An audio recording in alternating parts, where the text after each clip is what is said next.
अब पढ़ेंगे हम डिफ्यूजन।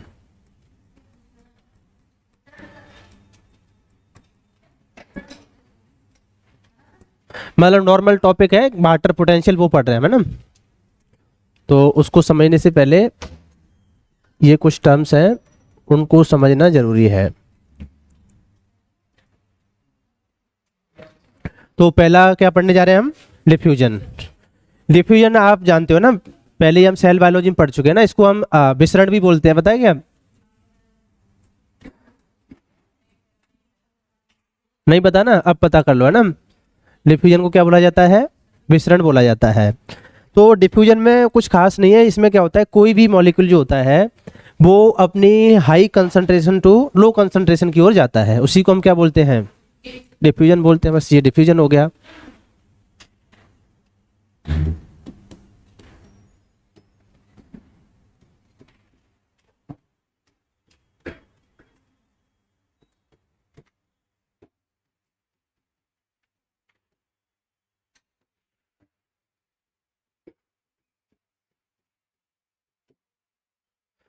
ये डिफ्यूजन कौन सी उसमें देखने को मिलेगा? पार्टिकल में कौन सी फेज में, मतलब सॉलिड में, लिक्विड में या गैस में, किस में देखने को मिलता है?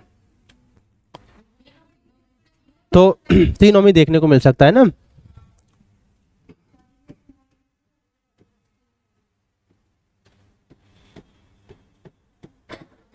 किसमें? गैस, लिक्विड और सॉलिड, तीनों ही कंडीशन में देखने को मिल सकता है। जैसे कि डिफ्यूजन का एग्जांपल है, जैसे कि हमने कमरे में एक जगह पे अगरबत्ती जलाई तो उसका धुआं जो है ना पूरे रूम में हो जाता है, तो किसके थ्रू हो जाता है वो? डिफ्यूजन के थ्रू। या अभी कोई परफ्यूम लगा के आया तो वो पूरे रूम में उसकी वो हो जाती है ना, फ्रेग्रेंस, तो वो भी किसके थ्रू गई? डिफ्यूजन के थ्रू। तो डिफ्यूजन आपको किसी में भी देखने को मिल सकता है ना। और ये किस किस पर डिपेंड करेगा? मतलब एक तो डिपेंड करता है कंसंट्रेशन, मतलब किसी जगह पे जितनी ज्यादा कंसंट्रेशन होगी और दूसरी जगह पे जितनी कम कंसंट्रेशन होगी उतना ही फास्ट डिफ्यूज होगा ना कोई मॉलिक्यूल, जितना ज्यादा ग्रेडियंट उतना ज्यादा डिफ्यूजन रेट। दूसरा होता है आपका टेम्परेचर। टेम्परेचर जितना ज्यादा होगा डिफ्यूजन रेट उतनी ही ज्यादा होगी। तीसरा है आपका डिस्टेंस। जैसे जैसे डिस्टेंस बढ़ती जाएगी वैसे वैसे डिफ्यूजन रेट कम होती जाएगी। समझ में आ गई बात? तो ये तो इनडायरेक्टली प्रोपोर्शनल हो गया इसके। तो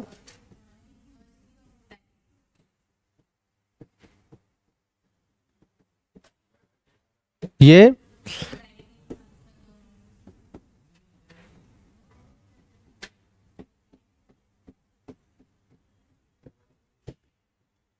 और इसके इसके भी डायरेक्टली प्रोपोर्शनल होगा। तो इन पर है ना डिपेंड करता है। दूसरा होता है साइज ऑफ मॉलिक्यूल। मॉलिक्यूल का साइज जितना बड़ा होगा डिफ्यूजन रेट उतना ही स्लो होगी।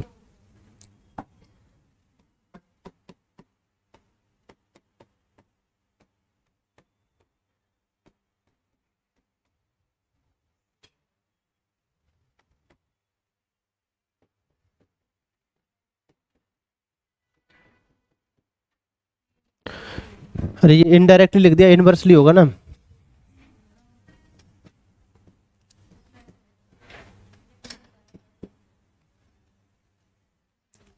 इनवर्सली बोलते हैं ना, व्युत्क्रमानुपाती।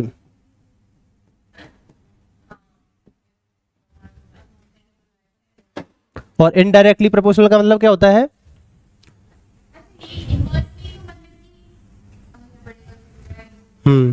और इनडायरेक्टली लिख दूं तो सही है गलत है वो?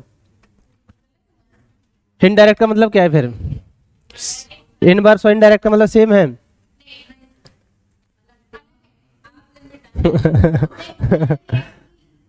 इनडायरेक्टली प्रोपोर्शनल का मतलब होता है प्रोपोर्शनली है, लेकिन वो डायरेक्ट डिपेंड नहीं करेगा।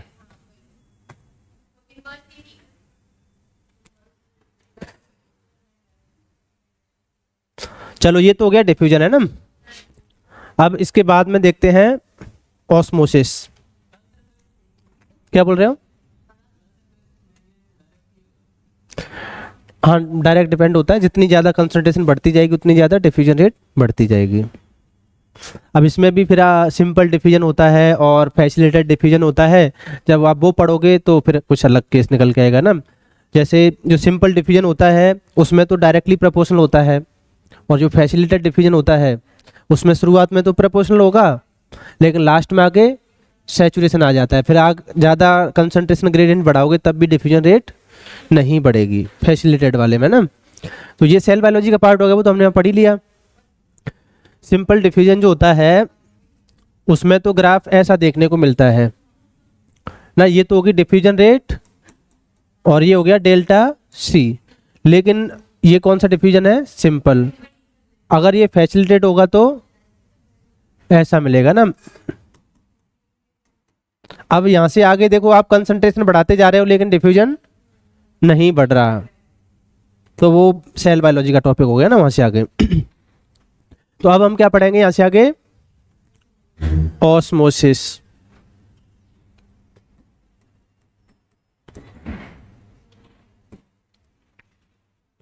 ऑस्मोसिस को हम बोलते हैं परासरण।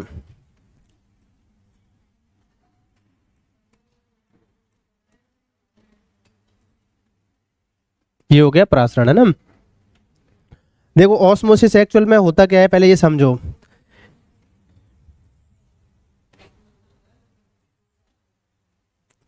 ये जितना एक ट्यूब है ना, और इस ट्यूब में मैंने अभी पानी भर दिया,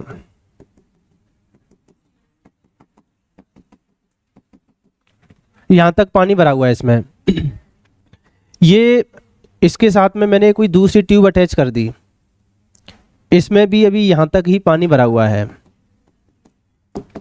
और जो दोनों ट्यूब हैं ये मैंने इनका जो अटैचमेंट है, ये दोनों ट्यूब का जो अटैचमेंट है ये हमने किससे कर दिया? SPM, semi permeable membrane. इसको बोलते हैं हम अर्ध पारगम्य झिल्ली। इसका मतलब ये है कि ये सेलेक्टिव होती है, मतलब इसमें से सॉल्यूट क्रॉस नहीं कर सकता, इसको वाटर के मॉलिक्यूल इसको क्या कर सकते हैं? क्रॉस कर सकते हैं। तो ये मतलब सेलेक्टिवली परमिएबल होगी ना एक तरीके से। वाटर तो क्रॉस कर सकता है लेकिन सॉल्यूट के मॉलिक्यूल क्रॉस नहीं कर सकते। अब अभी दोनों इसको ट्यूब को हमने कनेक्ट कर दिया किससे? सेमी परमिएबल मेम्ब्रेन से, और दोनों में पानी भर दिया, तो दोनों तरफ अभी वाटर की जो लेवल है वो क्या होगा? सेम होगा। अब मैंने क्या किया, इस तरफ इसमें कुछ सॉल्यूट डाल दिए।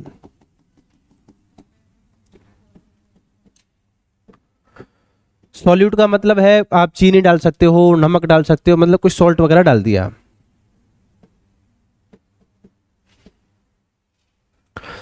तो जब आप इसमें सॉल्यूट डालोगे तो इसकी वजह से अब जो इस सॉल्यूशन का जो ऑस्मोटिक प्रेशर है वो बढ़ जाएगा। ये इसमें क्या क्रिएट करेगा?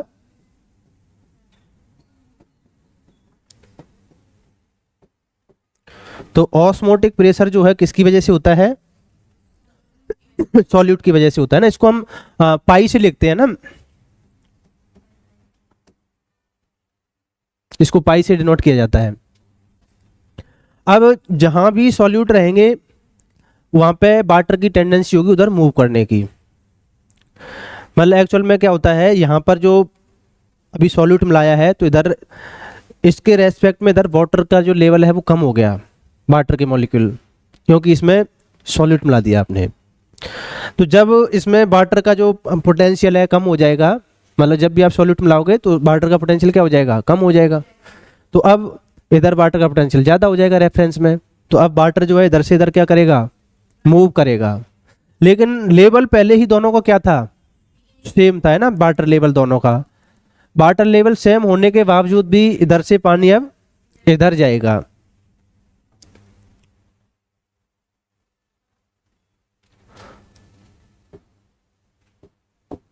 तो ये वाटर का क्या हो गया। अब वैसे तो अगर ये सेमी परमिएबल मेम्ब्रेन नहीं होती तो ये सॉल्यूट के मॉलिक्यूल इधर आ जाते, मतलब इक्वल डिस्ट्रीब्यूशन होना चाहिए ना अकॉर्डिंग टू डिफ्यूजन।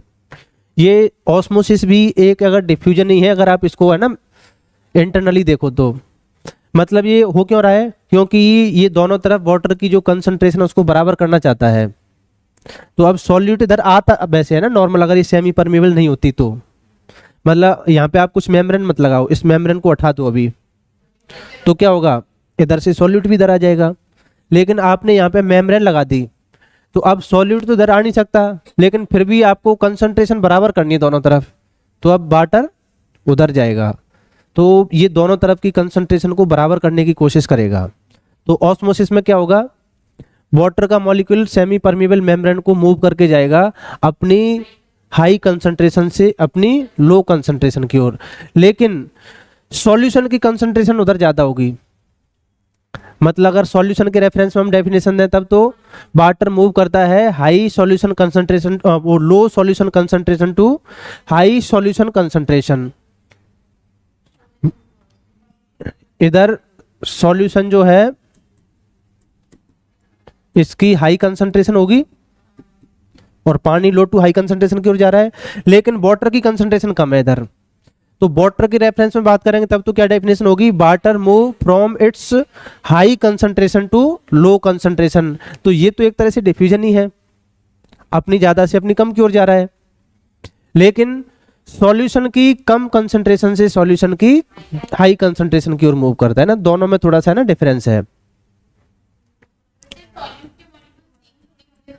किसमें, जिसकी कंसंट्रेशन हाई है उधर सॉल्यूट ज्यादा होंगे, तभी तो उसकी कंसंट्रेशन हाई है सॉल्यूट ज्यादा होने की वजह से।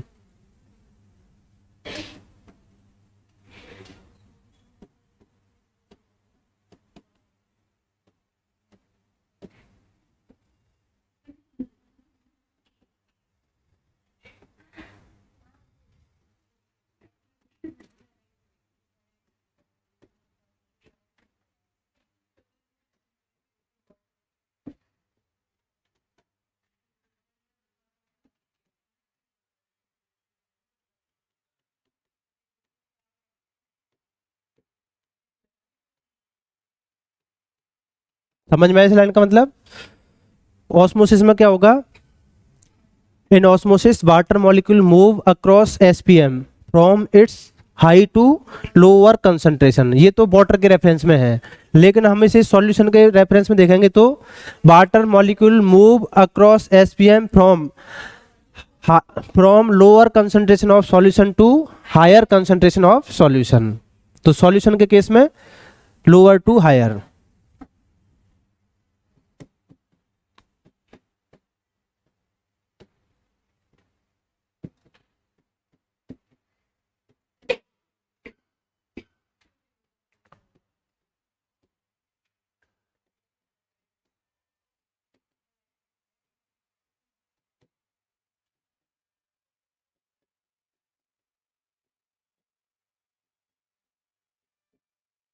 हायर कंसंट्रेशन ये वाली कहानी समझ में आई।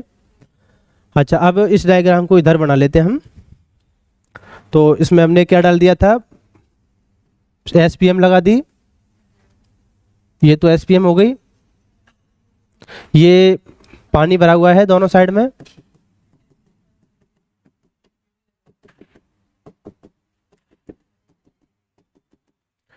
अब हम क्या करते, अब जैसे इधर हमने क्या मिला दिया था, सॉल्ट मिला दिया था, ये इधर सॉल्ट मिला दिया।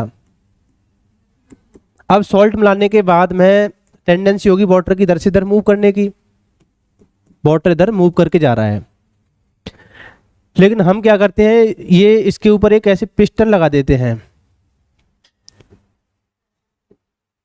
पिस्टन देखा है आपने, जैसा इंजेक्शन होता है ना वैसा, ऐसा समझ लो आप कि ये एक इंजेक्शन की वो है ना ट्यूब है। अब अगर उसमें अपन जबरदस्ती पानी डालेंगे तो उसका वो ऊपर उठेगा अपने आप ही, अगर नीचे की साइड से अपन पानी डालें उसमें तो अपने आप ऊपर उठना चाहेगा। तो अब आपको पता है जब वाटर इधर आएगा तो इसमें एक प्रेशर क्रिएट होगा और प्रेशर क्रिएट होने की वजह से ये पिस्टन अब ऊपर उठना चाहेगा, यही तो होगा। लेकिन हम क्या करें, इसके ऊपर ऐसे प्रेशर डालें ताकि ये पिस्टन ऊपर नहीं जाए। तो आपको उतना इक्वल प्रेशर डालना पड़ेगा जितना कि ये वाटर के मॉलिक्यूल इधर डाल रहे हैं इसको ऊपर उठाने के लिए। अगर जैसे वाटर के मॉलिक्यूल इधर आएंगे तो एक प्रेशर क्रिएट करेंगे जिसकी वजह से पिस्टन ऊपर उठना चाहेगा, और उस प्रेशर के इक्वल ही आप इसको दबा दो, तो अब ये जो है ना तो नीचे जाएगा ना ऊपर जाएगा। तो मतलब वाटर के मॉलिक्यूल जो है यहाँ पर एक सॉल्यूट की वजह से तो प्रेशर क्रिएट हो रहा है ना, वो इसको हम बोलते हैं ऑस्मोटिक प्रेशर। ये जो प्रेशर है इसका नाम क्या हो गया, ऑस्मोटिक प्रेशर। ये वैसे किसकी वजह से क्रिएट हो रहा है, सॉल्यूट की वजह से क्रिएट हो रहा है। तो अब इसमें पहले से ही सॉल्ट भरा हुआ है और आप चाहते हो कि वाटर इधर नहीं आए फिर भी, तो आपको क्या करना पड़ेगा, ऊपर से इस पे प्रेशर क्रिएट करना पड़ेगा, और कितना, जितना कि इधर प्रेशर क्रिएट हो रहा है सॉल्यूट की वजह से। तो जब उसके बराबर हो जाएगा तो फिर वाटर का मूवमेंट नहीं होगा। लेकिन मैं क्या करूं, इसको जिस प्रेशर से इधर वाटर मतलब क्रिएट हो रहा था प्रेशर, उससे भी ज्यादा प्रेशर लगा देता हूं पिस्टन के ऊपर, तो क्या हो जाएगा, मतलब अकॉर्डिंग टू नेचर तो पानी इधर आना चाहिए था, मैंने उससे भी ज्यादा प्रेशर क्रिएट कर दिया यहाँ पे, तो पानी उल्टा इधर आ जाएगा, और ये क्या हो जाता है, रिवर्स ऑस्मोसिस। और जो अपने घरों में लगा होता है वो यही सिस्टम है, उसमें कुछ अलग से नहीं है। उसमें क्या होता है, जैसे इम्प्योर वाटर है ये, तो नॉर्मली तो इम्प्योर वाटर की तरफ ही वाटर आना चाहेगा, वैसे नॉर्मली तो ये होगा ना, लेकिन हम उसको एक मेम्ब्रेन में भर के उस पर एक प्रेशर लगाए मेम्ब्रेन के ऊपर, तो क्या होगा, उसमें से सॉलिड तो निकल नहीं सकता, कौन निकलेगा, केवल वाटर निकलेगा। तो हम ऑस्मोसिस का उल्टा काम कर रहे हैं ना, वैसे तो उसके अंदर पानी जाना चाहिए और मेम्ब्रेन के अंदर उसमें सॉल्यूट है, तो लेकिन हम क्या कर रहे हैं, उसके ऊपर प्रेशर अप्लाई करके, जो ऑस्मोटिक प्रेशर है उसका, उससे भी ज़्यादा प्रेशर अप्लाई करके पानी को उल्टा बाहर निकाल रहे हैं उस मेम्ब्रेन में से। तो उसमें क्या होता है, उसमें जैसे देखा है आपने उसकी स्ट्रक्चर, जैसे ये एक मेम्ब्रेन है ना,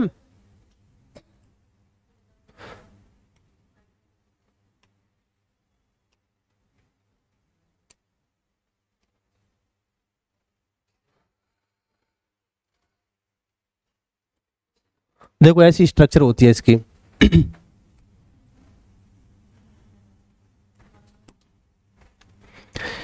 ये बाहर से तो एक वो डब्बा होता है जो लगा हुआ है ना, इसके अंदर ये होता है ना फिल्टर, ये भी गोल होता है सिलेंडर शेप में, इसके चारों तरफ ये मेम्ब्रेन लगी होती है। अब क्या होगा, जैसे जो पानी है वो या तो आप डायरेक्ट है ना इसके अंदर एंट्री कराओ, पानी जब इसके अंदर जाएगा तो इसके अंदर क्या करेंगे, हम प्रेशर क्रिएट करेंगे। मतलब दो तरीके हो सकते हैं वो तो मेम्ब्रेन बनाने के। एक तो तरीका ये है कि आप पानी, ये तो पूरा बंद रहेगा, क्लोज सिलेंड्रिकल शेप है ना स्ट्रक्चर, और पानी आपने ये इसके चारों तरफ बाहर एंटर कराया। अब इसमें से एग्जिट जो है केवल इस मेम्ब्रेन के अंदर से दिया है बाहर जाने का रास्ता, तो पानी पहले इसके थ्रू अंदर जाएगा इसमें, तब जाके यहाँ से क्या निकलेगा, ये बाहर निकलेगा। तो लेकिन इसके लिए आपको प्रेशर अप्लाई करना पड़ेगा ना, ताकि पानी अंदर जा पाए मेम्ब्रेन के। तो ये तो आपने मेम्ब्रेन लगा दी, ऊपर से आप प्रेशर से इसमें पानी भेज रहे हो, लेकिन यहाँ पे डायरेक्ट पानी बाहर निकल नहीं सकता। ये कैसे निकल सकता है, पहले इसको मेम्ब्रेन के अंदर जाना पड़ेगा ऐसे, और फिर तब जाके ये इधर बाहर निकलेगा। और ये मेम्ब्रेन कैसी है, सेमी परमिएबल, तो जो सॉल्यूट है वो तो उसके साथ अटैच रह जाएंगे, अंदर नहीं जा पाएंगे, लेकिन पानी क्रॉस करके चला जाएगा, तो जो प्योर वाटर है वो बाहर आ जाएगा। समझ में आ गई बात, बस ये प्रोसेस है उसमें। तो नॉर्मली तो ऑस्मोटिक एक प्रेशर होता है, लेकिन हमें उस ऑस्मोटिक प्रेशर से भी ज़्यादा प्रेशर अप्लाई करना पड़ेगा, तब जाके क्या होगा, रिवर्स ऑस्मोसिस। तो ये फिल्टर करने की प्रोसेस है ना। लेकिन आरओ का पानी आप पीते तो आपको पता है ना कि उस पर लिखा हुआ तो आता है मिनरल युक्त वाटर, लेकिन आप पता है मिनरल तो सारे उसी में रह गए मेम्ब्रेन पे ही। जो प्योर वाटर होता है वो तो कड़वा ही होगा, क्योंकि जो हम पानी पीते नॉर्मल अपने हैबिट हो चुकी है ना, पानी कड़वा कुछ नहीं है। मतलब ऐसा होता है, जैसे आपने ऑब्जर्व किया होगा कि हर किसी को अपने गांव का पानी अच्छा लगता है, हर किसी को ना अपने गांव का पानी अच्छा लगता है, क्योंकि अपने मुंह लग चुका है वो। और जब हम दूसरे के गांव में जाते हैं तो वो हमें पानी अजीब टाइप का लगता है, अच्छा नहीं लगता, जबकि वो उसको रोजाना पी रहे हैं, उनको अच्छा लग रहा है वो पानी। तो अपनी जीभ को वो स्वाद लग चुका है इस पानी का। अगर हम शुरू से ही, जैसे क्या होता है कोई आरओ का पानी पीता है तो फिर उसको नॉर्मल वाटर अच्छा नहीं लगता, जिसको आरए वाटर की हैबिट हो जाती है ना, हाँ, तो उसको नॉर्मल वाटर अच्छा नहीं लगता फिर। तो ऐसे ही हमें नॉर्मल वाटर की हैबिट हो चुकी है, तो अब जो आरओ वाला पानी है वो तो अलग टाइप का लगेगा, कड़वा नहीं होता है एक्चुअल में, लेकिन वो जिस टाइप का पानी पियोगे आप उस टाइप की हैबिट हो जाएगी। वो तो ये है सिस्टम। कौन सा पानी पीते हो? जो नीचे जमीन में भर जाता है वो वाला? बारिश,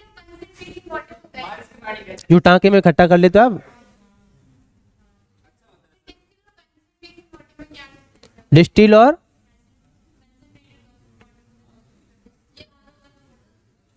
ये डिस्टिल वाटर का मतलब प्योर वाटर ही होता है।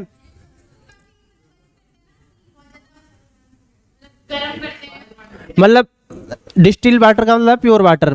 जैसे पानी को आप गर्म करो, उसमें से बाष्प बनेगी, बाष्प बिल्कुल प्योर होती है, 100% प्योर होती है ना बाष्प।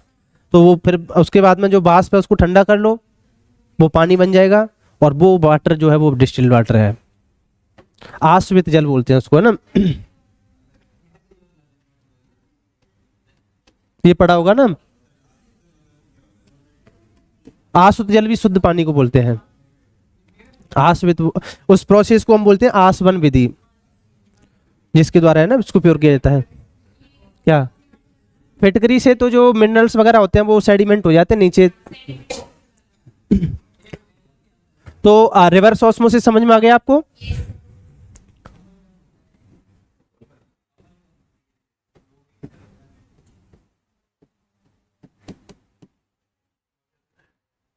तो रिवर्स ऑस्मोसिस के लिए आपको क्या करना पड़ेगा?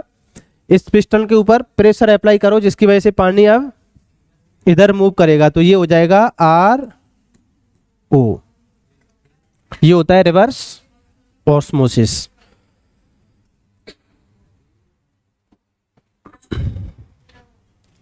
अब इस रेफरेंस में सॉल्यूशन की होती है एक टोनिसिटी।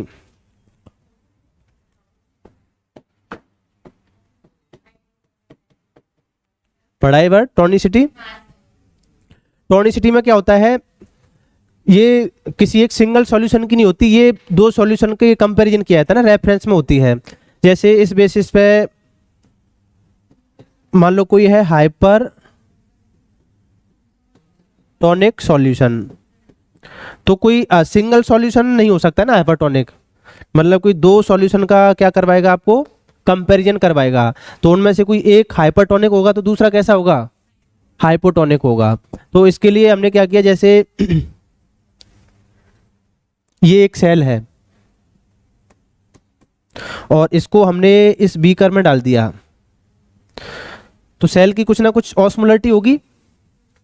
इसमें मान लो सेल में आयंस है, सॉल्ट है, सब कुछ है, और ये बाहर जो है इसमें हमने क्या डाल दिया, बहुत ज्यादा सॉल्ट डाल दिया। मतलब सेल का जो ऑस्मोलरिटी है उससे भी ज्यादा क्या डाल दिया, इसमें सॉल्ट डाल दिया बाहर। तो अब जहां पे सॉल्ट ज्यादा रहेगा, आयंस ज्यादा रहेंगे, वो तो होगा हाइपरटोनिक सॉल्यूशन।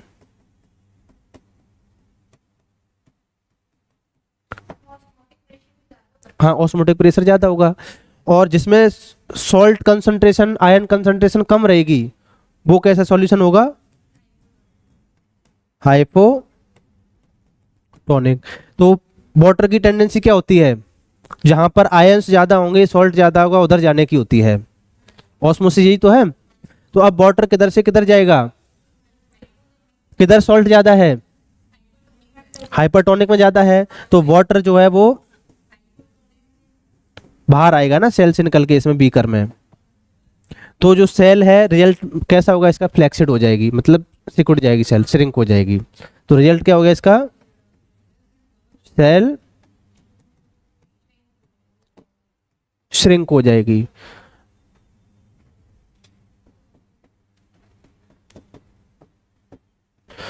और कंसंट्रेशन बहुत ही ज्यादा है तो पूरी सेल्स बिल्कुल सिकुड़ जाएगी, उसको बोलते हैं प्लाज्मोलाइसिस।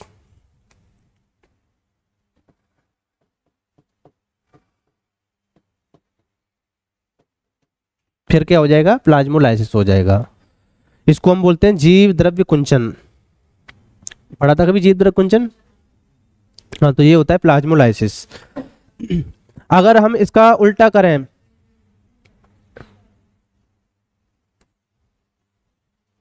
जैसे ये है प्योर वाटर, बाहर बीकर में इस बार क्या डाल दिया? प्योर वाटर, और ये सेल डाल दी। तो इस बार किधर कंसंट्रेशन ज्यादा होगी आयंस की? सेल के अंदर ज्यादा होगी। तो इस बार ये तो हो जाएगा और ये हो जाएगा, और इस बार कहां पर होगा मूवमेंट? तो इस बार मूवमेंट ऐसे होगा वाटर का, तो सेल में क्या होगी? स्वेलिंग,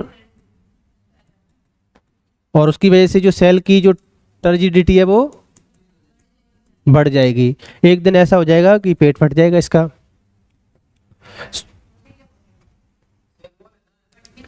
तो मैंने ऐसे बोला नहीं ना प्लांट सेल है भी।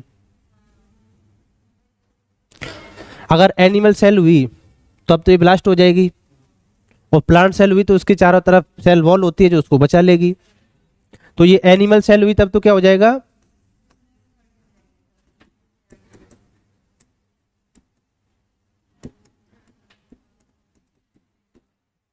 और अगर प्लांट सेल होती है तो जब हम इसको हाइपोटोनिक सॉल्यूशन में डाल देते हैं ना किसी भी सेल को, तो उसकी वजह से उसके अंदर एक प्रेशर क्रिएट होगा सेल के अंदर, जिसको टर्गर प्रेशर बोलते हैं ना। अब एनिमल सेल है तब तो एक टाइम ऐसा आएगा कि वो बस्ट हो जाएगी, और प्लांट सेल है तो उस सेल वॉल चारों तरफ है, तो अब वो बॉल के ऊपर एक प्रेशर डालेगी। और आपने न्यूटन का क्रिया प्रतिक्रिया का नाम पढ़ा होगा ना, एक्शन रिएक्शन वाला। अब जितना बॉल के ऊपर प्रेशर डाला जाएगा उतना ही बॉल मेम्ब्रेन के ऊपर प्रेशर डालेगी, तो उसको हम बॉल प्रेशर बोलेंगे। तो एक टर्जिड सेल के लिए जो बॉल प्रेशर है वो टर्गर प्रेशर के बराबर होता है। समझ में आ गई बात? तो अगर ये प्लांट सेल है तो प्लांट सेल के केस में जो टर्गर प्रेशर है वो बराबर होगा किसके? बॉल प्रेशर के। मतलब जितना प्रेशर सेल मेम्ब्रेन डालेगी बॉल के ऊपर, उतना ही प्रेशर सेल वॉल डालेगी किसके ऊपर? मेम्ब्रेन के ऊपर। तो ये ओपी बराबर होता है, ये इसको तो बोलते हैं टी पी और इसको बोलते हैं डब्ल्यू पी। ये दोनों आपस में क्या होंगे? बराबर होंगे। तो बॉल प्रेशर हो गया, WTP कहाँ गया इसमें से? चलो ये कहानी समझ में आई। एक ऐसी आइसोटोनिक सॉल्यूशन होता है,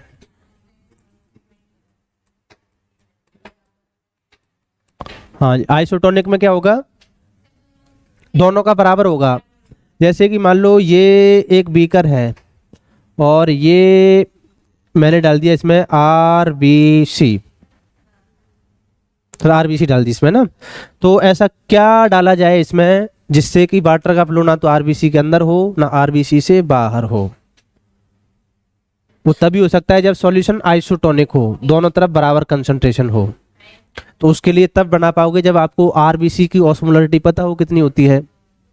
तो RBC की जो ऑस्मोलरिटी होती है ये होती है 0.9 मोलर NaCl के बराबर। अगर इतना कंसंट्रेशन का सॉल्यूशन आप डाल देते हो इसमें RBC को, तो ना तो वाटर का फ्लो अंदर होगा ना बाहर होगा। ये RBC का ऑस्मोलरिटी लेवल है ना, इसके बराबर होता है 0.9 मोलर NaCl। तो ये एक आइसोटोनिक सॉल्यूशन बन गया ना RBC के लिए। तो वाटर फ्लो होगा या नहीं होगा? तो वाटर का फ्लो अब नहीं होगा। याद रखना है ना 0.9 मोलर, याद हो जाएगा जब क्या? हाँ RBC का ही रखना है याद, बाकी तो हर किसी का अलग अलग होता है। तो ये हो गया आइसोटोनिक सॉल्यूशन। अब बताओ ऑस्मोसिस में कोई दिक्कत है? नहीं है ना? अभी तो कोई दिक्कत वाली बात है ही नहीं वैसे इसमें। तो टर्जिडिटी समझ में आ गई। मतलब जब सेल के अंदर पानी जाता है तो उसमें एक प्रेशर क्रिएट होता है जिसको हम क्या बोलते हैं, टर्गर प्रेशर। और फिर वो सेल वॉल के ऊपर प्रेशर डालेगा, तो सेल वॉल उसके ऊपर प्रेशर डालेगी बदले में ना एक्शन रिएक्शन में, तो उसको हम क्या बोल देंगे, wall pressure.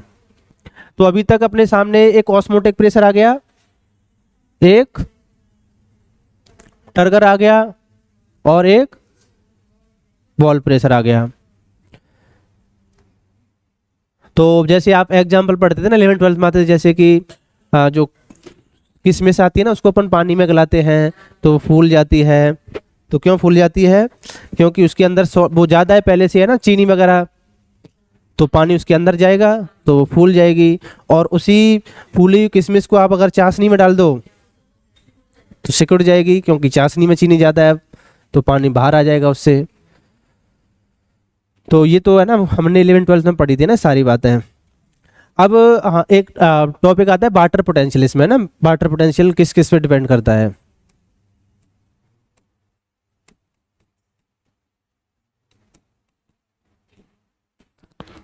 Water potential, water potential को हम साई से डिनोट करते हैं, या तो साई या फिर साई डब्ल्यू। इसका मतलब क्या है, पोटेंशियल ऑफ वाटर, साई से डिनोट किया जाएगा इसको, है ना। अब ये किस किस पर डिपेंड करेगा, तो देखो एक तो डिपेंड करता है साई जी पर, ये होता है ग्रेविटेशनल पोटेंशियल। एक होता है साई एस, एक होता है साई पी और एक होता है साई एम। इन पर डिपेंड करेगा, है ना ये। तो इसमें से साई जी तो क्या हो गया,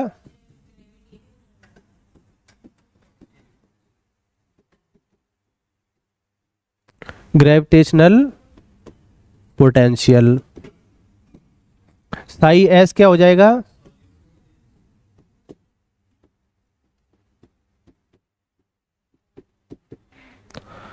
और ये हो जाएगा प्रेशर पोटेंशियल।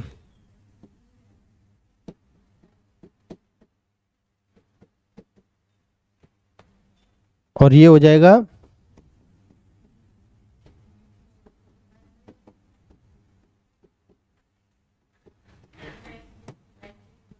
हाँ मैट्रिक्स पोटेंशियल, है ना। एस लगा दोगे तो मैट्रिक्स हो जाएगा।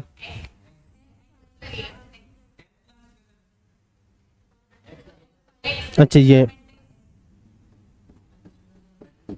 अपने काम में आएगा नहीं वैसे ना मैट्रिक्स वाला। देखो ग्रेविटेशनल पोटेंशियल में तो क्या होता है, ये तो ग्रेविटी पे डिपेंड करेगा, तो ये डायरेक्टली प्रोपोर्शनल होगा हाइट के। जितनी ज़्यादा हाइट उतना ज़्यादा ग्रेविटेशनल पोटेंशियल होगा। कोई भी नीचे आना चाहता है तो जितना ऊपर ले जाओगे उतना ही पानी नीचे आना चाहेगा वहां से, तो ये डायरेक्ट प्रोपोर्शनल हो जाएगा किसके,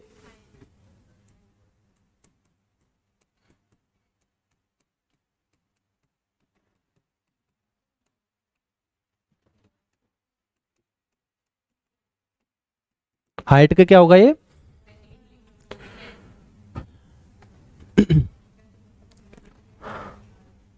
अब प्लांट में इसका साइज जी का कोई खास रोल नहीं है।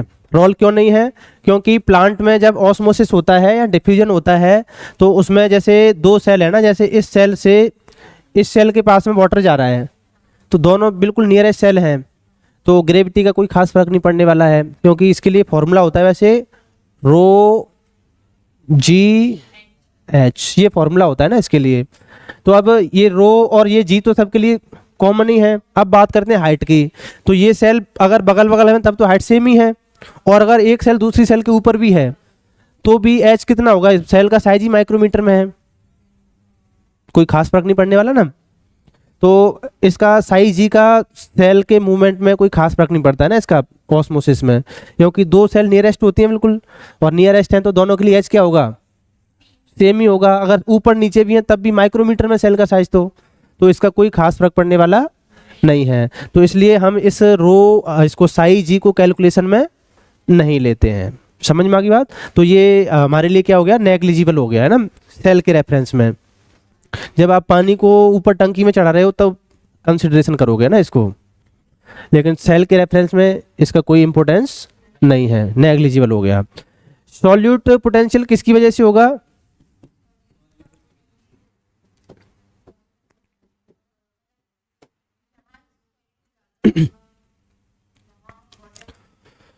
तो सॉल्यूट पोटेंशियल किसकी वजह से होगा?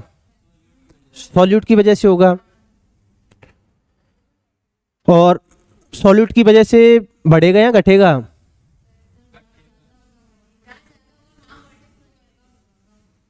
तो मैंने अभी बताया था ना कि फ्रेश वाटर का जीरो होता है वाटर पोटेंशियल, वो मैक्सिमम है। फ्रेश वाटर का वाटर पोटेंशियल जीरो होता है और वो मैक्सिमम है। अब आप उसमें कुछ भी ऐड करते हो तो वाटर पोटेंशियल कम होगा। समझ में आ गई बात? तो ये नेगेटिव में होगा। कैसा होगा? कभी भी जीरो से ज्यादा नहीं हो सकता सॉलिड की वजह से। प्रेशर पोटेंशियल,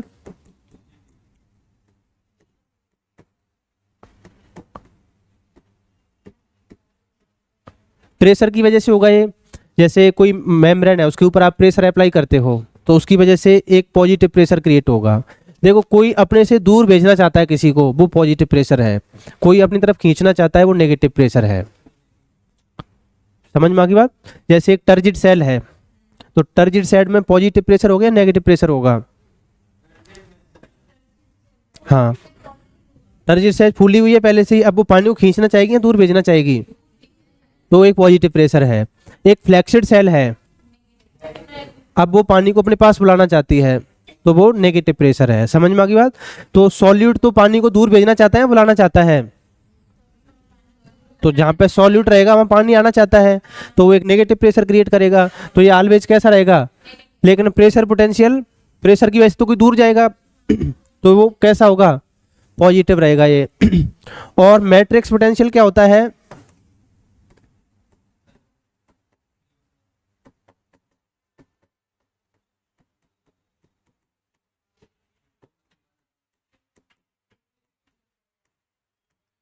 ये सॉइल और वाटर के बीच में जो इंटरेक्शन होता है ना, मतलब सॉइल जो है पानी को अपने पास रखना चाहती है, तो उनके बीच में जो इंटरेक्शन है वो मैट्रिक्स पोटेंशियल है।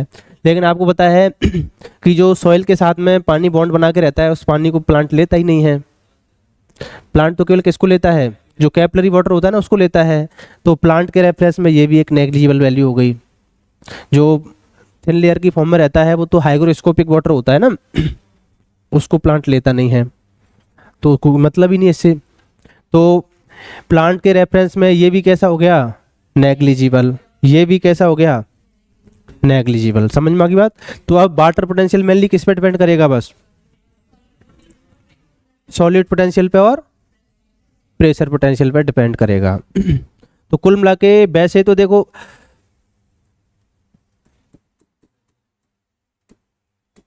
Water potential of fresh water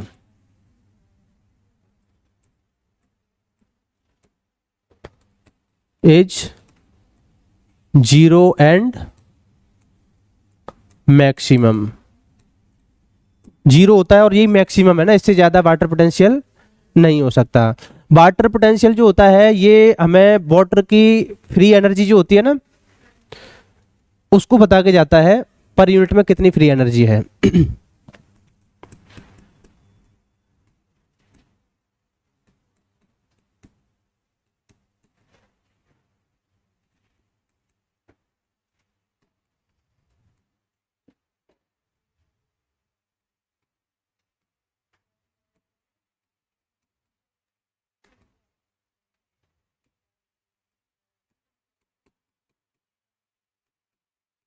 per unit volume में कितनी फ्री एनर्जी है ना वाटर के पास में। तो आप अगर उसमें कुछ मिला देते हो तो उसकी फ्री एनर्जी क्या हो जाती है? रिड्यूस हो जाती है ना वाटर की।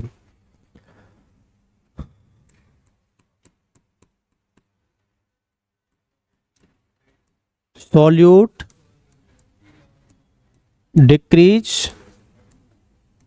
वाटर, सॉल्यूट क्या करेगा? वाटर पोटेंशियल को डिक्रीज करेगा। दूसरा, वाटर का जो फ्लो होगा वो कैसा होगा?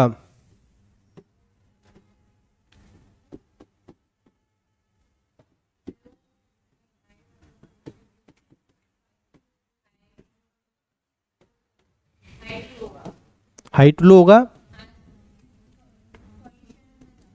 कहीं भी हो वाटर अपनी कोई भी होगा ना, कोई जैसे वोल्टेज है तो हाई वोल्टेज से लो वोल्टेज की ओर करंट फ्लो होता है, तो हाई वाटर पोटेंशियल से लो वाटर पोटेंशियल की ओर वाटर का फ्लो होगा। अब वैसे तो जो साई है वो किस किस पर डिपेंड करता है, psi G plus psi S plus psi P psi M, ये तो ब्रॉड टर्म में ना यूज में होते हैं, लेकिन प्लांट के लिए साई एम और साई जी नेग्लिजिबल होते हैं ना। तो फॉर प्लांट क्या बचेगा, साई डब्ल्यू बराबर क्या बचेगा, Sai S plus psi P. तो ये फॉर्मूला बचेगा ना वाटर पोटेंशियल का। तो वाटर में जो फ्रेश वाटर है उसका मैक्सिमम है कितना है, वो भी 0 है। अगर आपने उसमें कुछ मिला दिया तो वो कम हो जाएगा ना। अच्छा, अब इस पे रिलेटेड एक और आता है टर्म आपका डीपीडी, ये भी पढ़ा होगा आपने है ना। इसको हम बोलते हैं डिफ्यूजन प्रेशर डेफिसिट। ये होता है ओपी माइनस टीपी। डीपीडी बराबर क्या हो जाएगा, ओपी माइनस टीपी। इसको तो बोलते हैं डीपीडी को तो क्या बोलते हैं,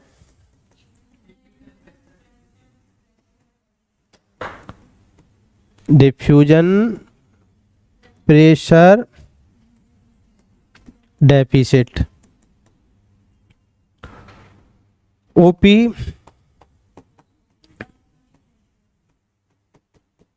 ऑस्मोटिक प्रेशर और टीपी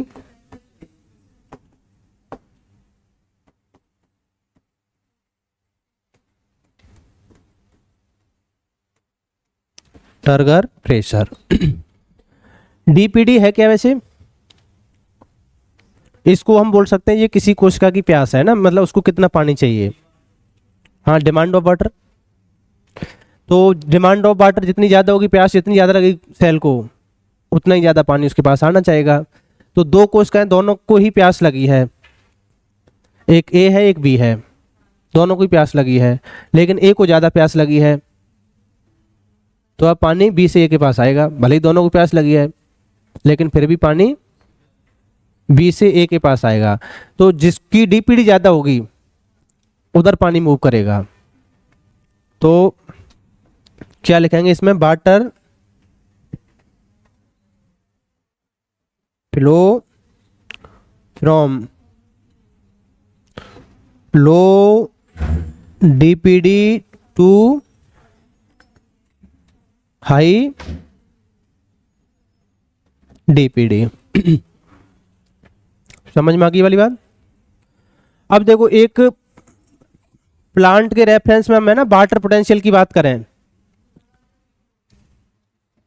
ये एक प्लांट हो गया, यहां पर ये सॉइल हो गया ना, फिर रूट, फिर स्टेम, यहाँ पे शूट हो गया, फिर उसके बाद में ये एनवायरमेंट और ये लीफ मान लो है ना। तो आपको होता है वाटर जो है नीचे से ऊपर की साइड में फ्लो हो रहा है, इसका मतलब यहाँ पे वाटर पोटेंशियल क्या होगा, ज़्यादा होगा, तभी तो ज़्यादा से कम की ओर फ्लो हो पाएगा। तो यहाँ पे तो जो साई डब्ल्यू है वो क्या होगा, ज़्यादा होगा ना, और यहाँ पर साई डब्ल्यू क्या होगा,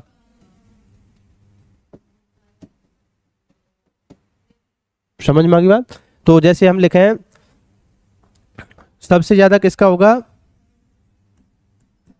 सॉइल का, सॉइल से कम फिर किसका होगा, और रूट से कम स्टेम का,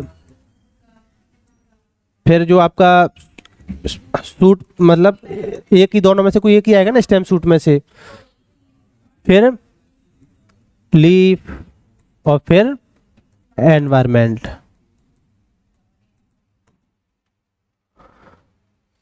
ये है ना सीक्वेंस है वाटर पोटेंशियल का। तो जैसे जैसे ऊपर जाते हैं वैसे वैसे वाटर पोटेंशियल कम होता जाता है। समझ में आ गई वाली बात?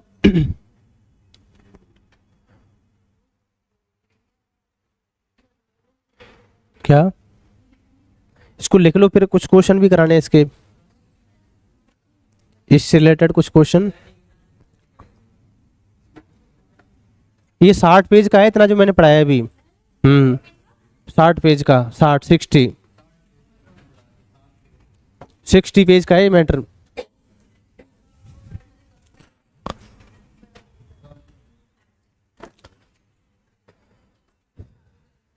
घर जा रहे हो आप?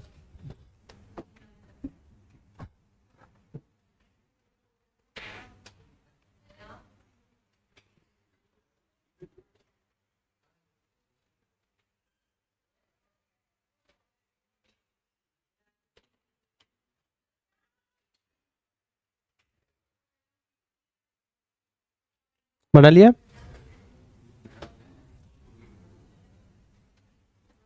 आप लिख लो इसको।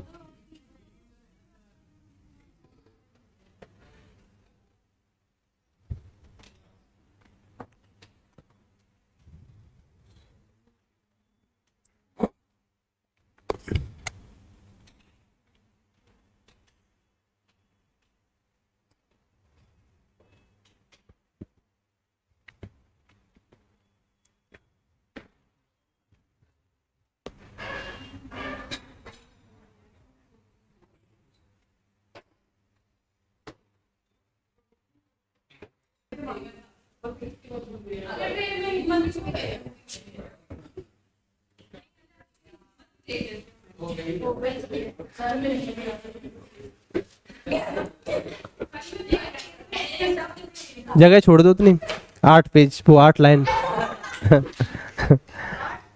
8 लाइन।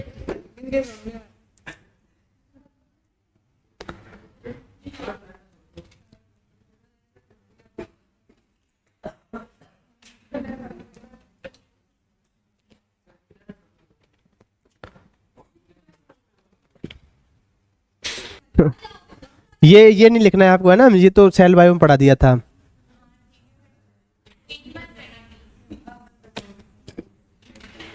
मैंने बोला था ना आपको फिजा पहले कभी, कि पहले लिखना होता है उसके बाद में बात करनी होती है।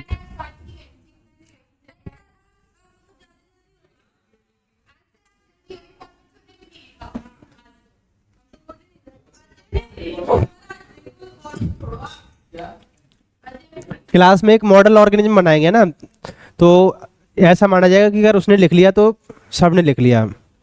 हाँ। नहीं।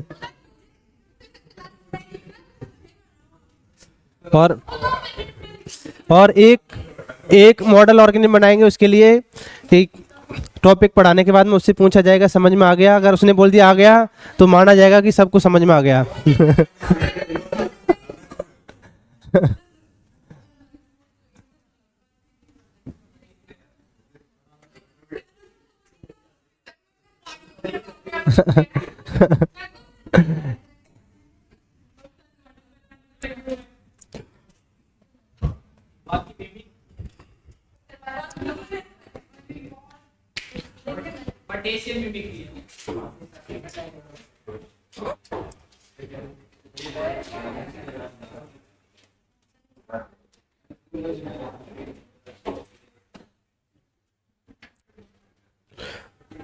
हेमंत, आरबीसी का कितना था ऑस्मोलरिटी लेवल? आरबीसी का 0.79। 0.9।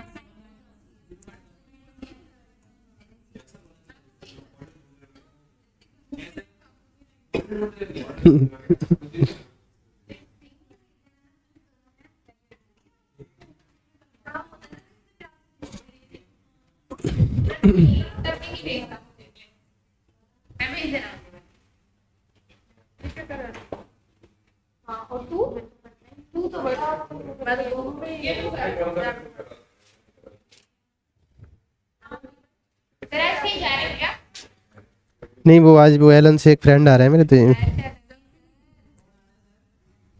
हो गया तो सर 12 बज गए। पांडे सर। हाँ, कौन? दीपक सर। दीपक सर पता नहीं आजकल कहाँ घर हैं, कहाँ हैं।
कौन सा करण? तो सेम करण, कौन सा करण है? कौन सा? तो अच्छा वो